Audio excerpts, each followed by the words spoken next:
Have you ever had that one neighbor who smiles to your face, but steals from you the second you leave the house? Mine didn't just borrow things. He walked straight into my backyard, stole my gasoline, and acted like nothing ever happened. I tried to ignore it until I realized he'd been doing it for weeks. So I stopped trying to catch him and started giving him exactly what he deserved. If you've ever dealt with a selfish neighbor or someone who thought they could get away with anything, you're going to love this story. Hit that like button, subscribe for more unbelievable Reddit revenge stories, and let's get into one of the most satisfying cases of instant karma you'll hear today. When I first moved into the neighborhood, I figured things would be peaceful. It wasn't a fancy area, but everyone seemed friendly enough. People waved when they walked their dogs. Kids played basketball in the street. Lawnmowers buzzed every Saturday morning. Then there was my next-door neighbor. At first, he seemed normal. He'd give a quick wave every now and then, ask how things were going, and make small talk whenever we crossed paths. But something about him always felt off. His smile never reached his eyes, and he always seemed to know way too much about what I was doing. If I bought something new, he'd somehow notice. If I left for work early, he'd mention it later. It was unsettling, but I brushed it off. Then I started noticing something strange. Every weekend, I'd grab my 5-gallon gas can to mow the lawn. The problem, it was almost empty. At first, I blamed myself. Maybe I'd forgotten to fill it. Maybe I'd spilled some. Maybe my lawnmower used more fuel than I remembered. But none of that made sense. My mower had a tiny fuel tank. There was no way I was burning through gallons of gasoline every week. Still, the gas kept disappearing, week after week. It got to the point where I'd shake the can before opening it, already knowing what I'd find. Almost nothing. Gas wasn't exactly cheap either. Someone was costing me money, and whoever it was clearly thought I was too clueless to notice. The suspicion slowly turned into obsession. Every time I left the house, I'd wonder, is someone walking into my backyard? Back then, home security cameras weren't sitting on every front porch. No Ring cameras, no cheap Wi-Fi security systems, so I had to get creative. I dug out an old laptop, hooked up a webcam, installed some motion detection software that barely worked. Then I pointed it directly at the back patio where the gas can sat. The next morning, I left for work like normal.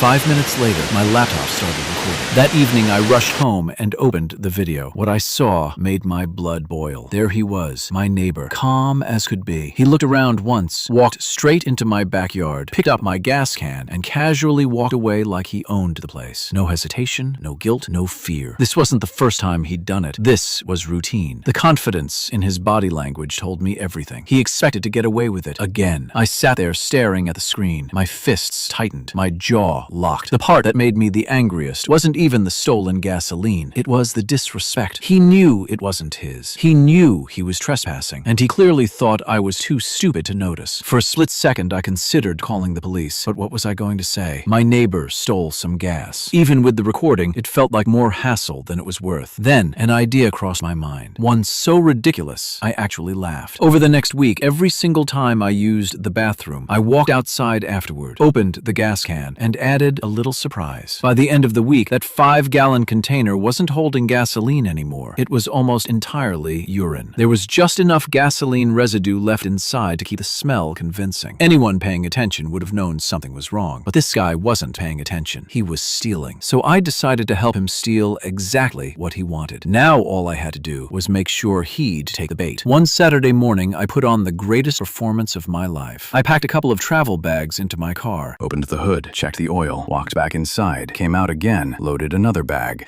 made sure my neighbor saw every single step. Eventually, he wandered outside. "Going somewhere?" he asked. I smiled. "Yeah, going to be out of town for a few days." He nodded, told me to have a safe trip. I almost laughed. Safe trip? Coming from the guy planning to rob me the moment I disappeared. I backed out of the driveway, turned the corner, then parked just a few streets away. I waited, not for days, not even hours. About an hour later, I quietly drove back. Technically, my car had trouble. At least, that's the excuse I'd use if anyone asked. As I turned onto my street, I immediately saw him, standing in his front yard, sweating, yanking the starter cord on his lawnmower with every ounce of strength he had. Pull, nothing. Pull, nothing. Pull, nothing. His face turned bright red. He started screaming, then kicking the mower. I had to bite my lip to stop myself from laughing. Inside my head, I was thinking, come on, pull harder. He kept trying. Again.